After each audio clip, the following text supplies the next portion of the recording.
Hello everybody, my name is Dingo. I'm a hobbyist UK happy hardcore producer from the Bay Area, and today I'm going to be discussing building UK hardcore drum patterns. So I'm going to be showing you how to make patterns that I regularly use that are both regular and non-regular that I've seen in UK happy hardcore.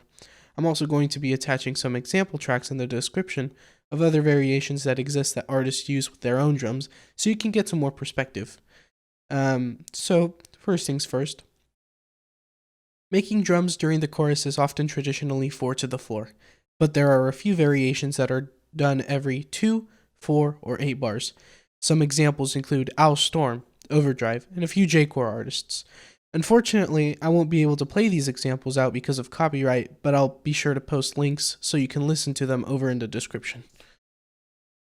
And then, secondly, making drums during the break is actually where you can get really creative with UK happy hardcore. You can fuse other genres like Hawaii future bass, breakbeat hardcore, jungle, dubstep, drum and bass, halftime, freeform, and trappy lo-fi breaks.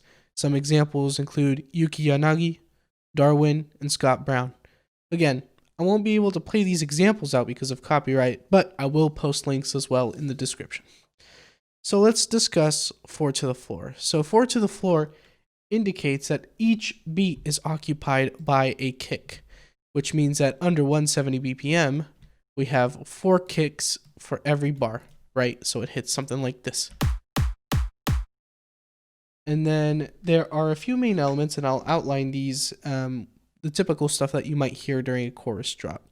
So we have the kick, we also have the clap, which might happen every beat or every other beat, and in that case you would call it the off clap.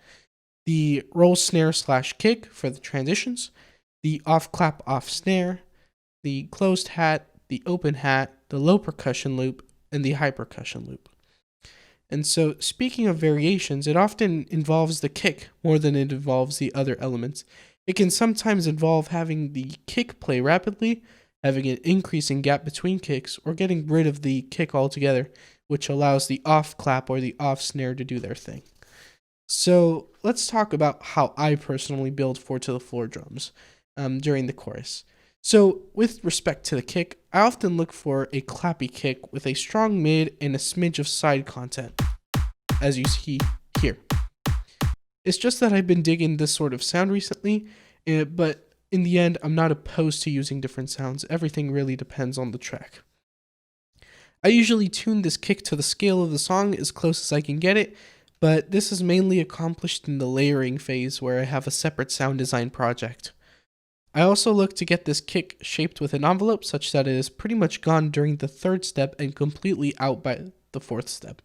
The bass is then shaped in terms of the side chain so it doesn't compete with the kick. So what I mean by this is that during the first 2 bars, it'll be at full power. And then by the 3rd bar, it'll pretty much start decreasing harshly into no volume. And then during this bit, it's just completely flat because by that time, the bass is just all the way. So in this particular case, the way I made this kick was that I made it a clappy kick with a fairly short tail. And it's fairly clappy. It doesn't have the most amount of low end in the world. And then let's move on to the clap. So this one's often used for build-ups or drum fills, but I prefer using more old school claps for these situations. I'm not too bothered by the length of the sample. It could last anywhere. It could pretty much last the entire time, just so long as it doesn't have too long of a tail. That it trails over and bleeds over into the next clap playing. But again, the reverb that I might apply there, it depends on the context of the sound. And then let's talk about the roll snare or the roll kick. So it heavily depends on my mood and whether I'm feeling like an older sound or a modern sound is a better fit for the track I'm working on. I almost always tune the roll snare though for transitions, and I tune the roll kick if I use that. Sometimes I use a brief roll clap as well during these transitions, but that's beginning to go outside of the scope of this video. So moving on to the off clap off snare. So this is what I would personally like. I like the kind of sounds that have a bit of preamp or distortion drive, and a little white noise to them that have a tail that can last around a beat and a half, maybe even two, so that it trails into the next one. I sometimes use dubstep snares, but it heavily depends on the context. And depending on the actual kick content, whether it feels like it's pitched, sometimes I tune it, sometimes I don't. And this is what it sounds like. So if I were to layer those two together,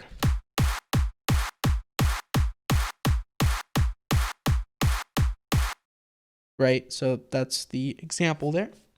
And then let's move on to the closed hat. I look for something that's a little more brief and more typical than anything in the hard dance scene. I don't pay particular attention when using closed hats or looking for them.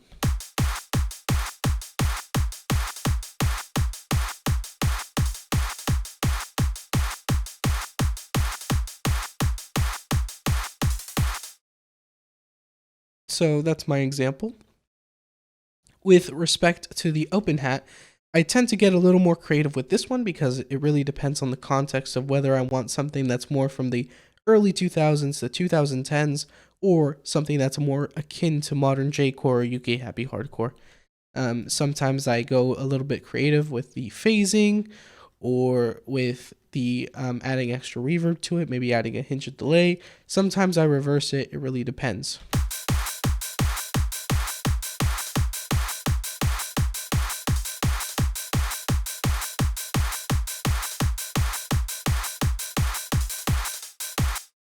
Yeah, so that was the example. So let's talk about the low percussion loop. The percussion loops are one of my more creative choices that I like to take my time with. So it tends to depend on these past choices that I've made right here. And I find one that's more specific to the context and also to the type of sound that I'm using. It might also be very dependent on the synth or the bass patches. But this is the low percussion loop. So it's lower inherently. Right here, it's got a bit of like high mid content edging into the highs, but not quite. And it's got like some rhythm over there down in the low mids and the low end. And then moving on to the high percussion loop. What I stated for the low percussion loop still stands, but I actually tend to lean for phased hat loops or something with a bit more rapid of a groove compared to the low percussion. I really like the old school sort of sound where they did like the phased hats and it was modulated or automated every 2 bars or so. And I just really like that type of sound. And so that's what I tend to lean towards when choosing my second loop.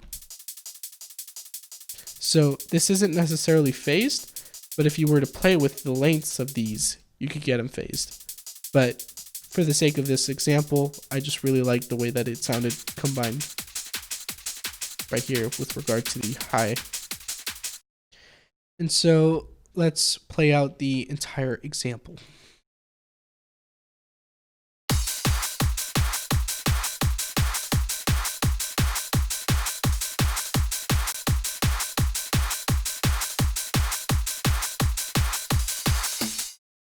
All right, so that's pretty much what a typical sort of drum pattern during the chorus might sound like. And I'm going to be talking about how I make my drum variations and also touching base a little bit on the typical sort of transitions that you might see with regard to the snare. So I tend to roll with a double kick, a kick fill, or no kick. But admittedly, this does go into the territory of transitions, which goes outside of the scope of the video, but I'll still be playing out some examples as you can see here. So let's go ahead and do exactly that.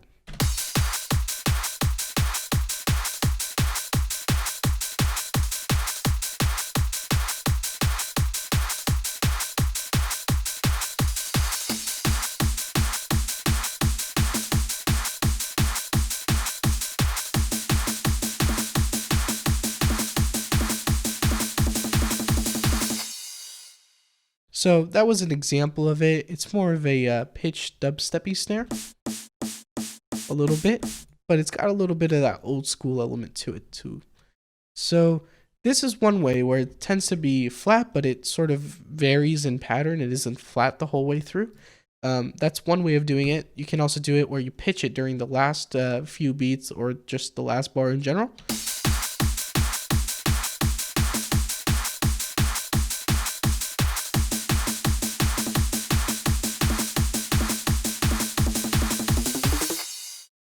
So that's one way. Another way is to do it through the flat roll. So there isn't much of a pattern going on here. It's just automated to a normal point, then faded out slowly.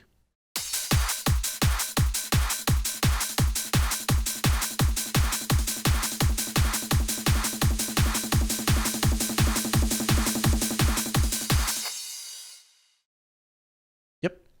And then there's another one where you actually pitch it up and you don't fade it out as aggressively, so it gets that little pitch there at the end.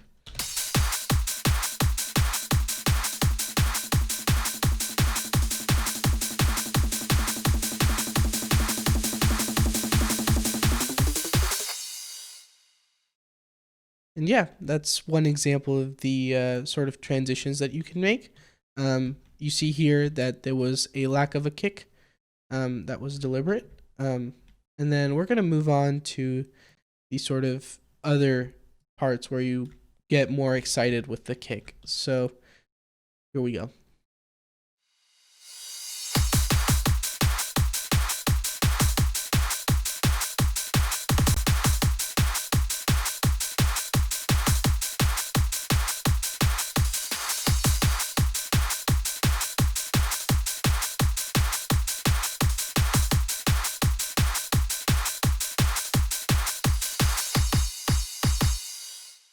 So those were a few examples that I just gave. This one was a bit more inspired than by Owlstorm than anything else. So it starts off with a quadruple kick.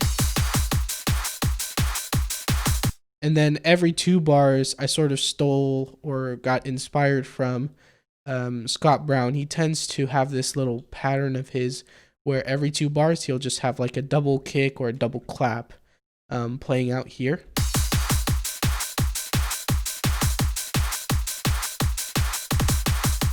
And this here is just stolen from the snare pattern, but it's perfectly viable in UK happy hardcore, though it's not very typical. I don't see this very often, I must admit. Then the Scott Brown.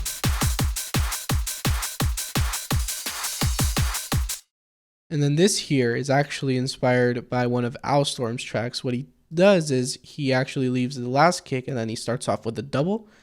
And then he does it, and then here at the 4 bars, I just felt it was appropriate there as opposed to 2 bars. And then right here, this little tidbit right here is just leading up to it. This is also somewhat inspired by Owlstorm, but the main reason I included this is because of the way that this can be used to sort of wrap up the transition. And sometimes it's a bump, bump, bump, bump, bump. And then sometimes it's this pattern right here where you use that, and you can actually use like the crash, the kick combo, or the pairing, and make it sort of synced up to your synth, whatever's playing out right here. During this last bar in your other instrumentation sections. And that's why I decided to include that, because that's also a semi-regular occurrence that I see.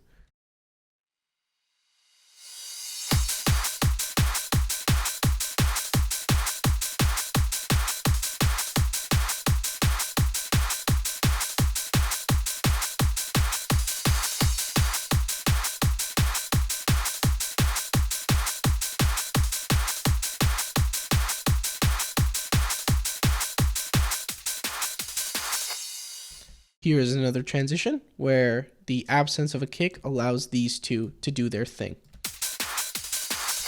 This is also a regular occurrence, although this is more of the 2000 to 2010 sound that was more typical of that decade.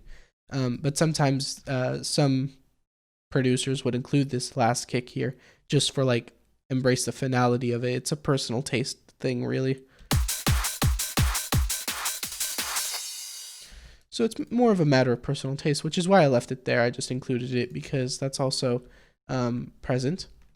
And then let's move on to break drums. So when I tend to make drum patterns that are a little bit more typical of Kawaii feature-based breakdowns, but with a touch of the UK happy hardcore sound.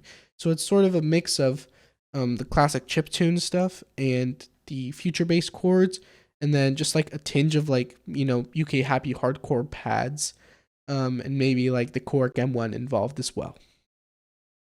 I'll play out a few examples of the songs I've made before, but I'll go into depth on this one in particular. I'm going to be loading up the project file and running you through it. I'm just going to do a quick fade operation when I edit this video.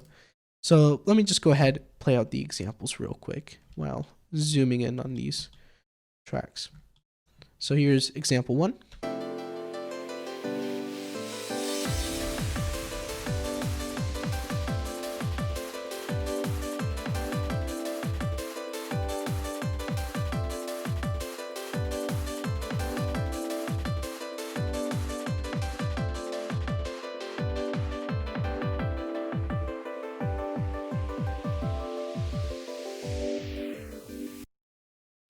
It's the first example. Here's the second example.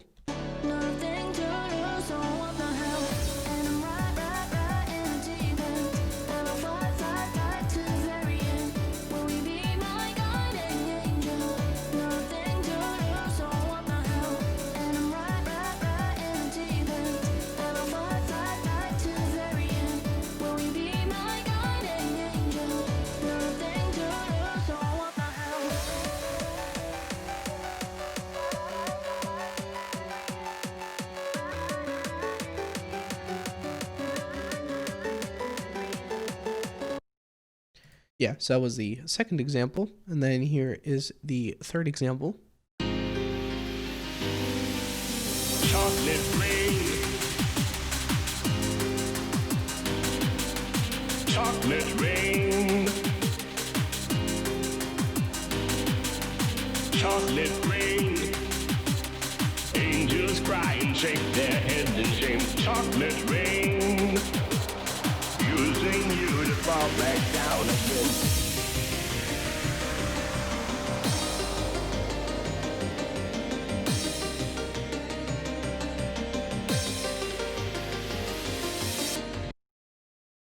And then this here is the fourth example.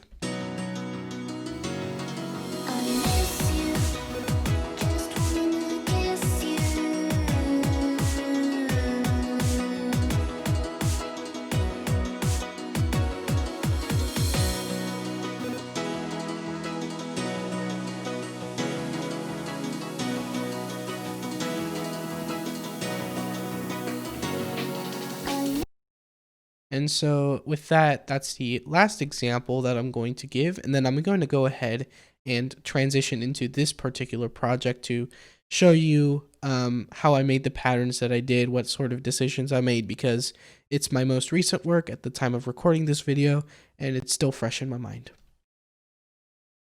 Hello, we are back here inside of the project You're All I Need, the last example that I gave in the previous part of this video, and I'm going to be playing this out just to remind you, give you a fresh perspective, and then from there I'm going to be covering all of the patterns right here, why I made the choices I did, and be able to give you a little bit of perspective behind some of the choices I made so that you can apply them in your own productions. So let's go ahead and play this out.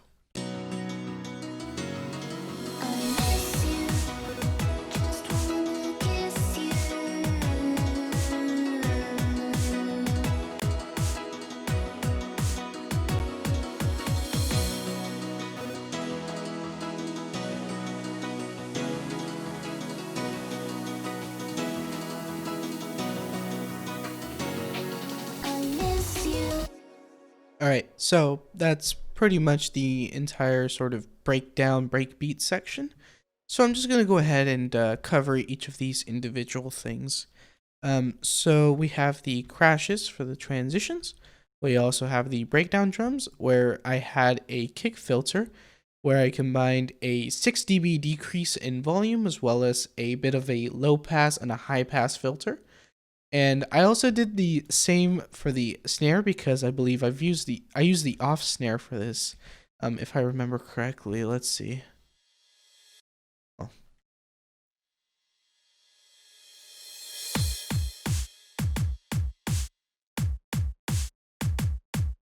Yeah, see, off snare. Then if we look at the breakdown filter, I took it down 3 dB. But in the case of the kick, I probably did my usual. Oh no, I only took it down 6 dB. Sometimes I usually use an EQ as well, but in this case, I use just the gain decrease. And then right here, it's pretty much just a kick and snare.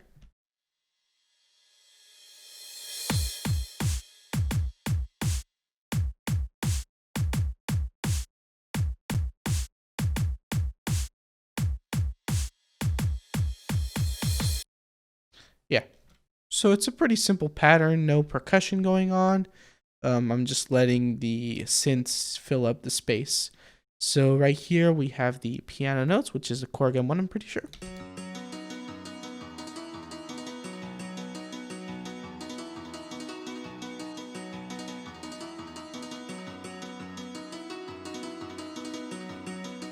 So that's just playing out the main melody. We also have the piano chords.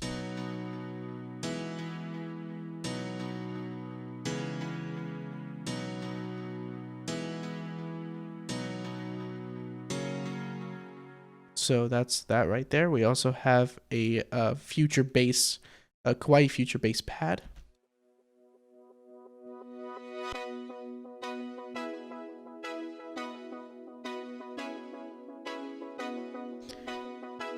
This sounds quite wintry. That's probably why I chose it. It just sort of reminded me, with this MIDI at least, it reminded me of some Mario Kart game or something like that. That's probably the main reason why I chose it, besides, just making it sound cute, because combined with the effects, that's what it really does. And then with this pad right here, it reminds me of a Frozen level in Mario Kart, if I remember correctly. Yeah.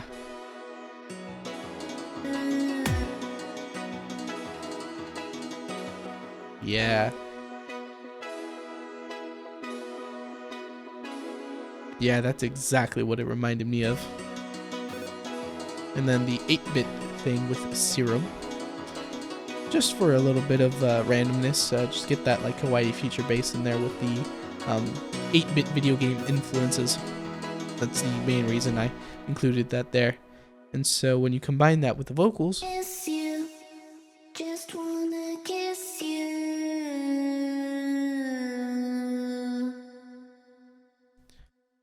and with the effects that we have,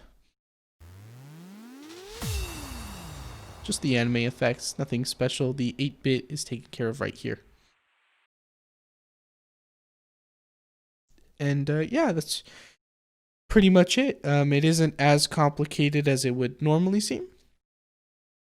But I imagine that for other genres, when you go into things like halftime or into trappy lo-fi breaks, I can imagine that it would take a bit more work because you're working at 170 BPM. It's pretty fast, and you have to make sure that things are catchy without detracting too much from the original sound when making transitions or when making something that's supposed to be more dynamic and much more chill compared to the choruses and the build-ups that are present in UK Happy Hardcore. So I'm hoping that this gave you some perspective and that you can apply this with your own productions. If you like this video, be sure to share it with a friend who's starting out in UK Happy Hardcore. I'm sure that they'd love the tutorial and to be able to apply it in their own production. And if you didn't like this video, well, at the very least, I hope you learned something. And feel free to leave a comment down below to give me some feedback about how I can improve my videos, whether it be of delivery formats, or maybe I didn't address a certain topic in this video. Maybe that would be a topic for a future video, or a little bit of an update post, maybe a pinned comment, etc., etc. Whatever it may be, you can always voice your concern in the comments. I'm Dingo, and I'll see you in the next one.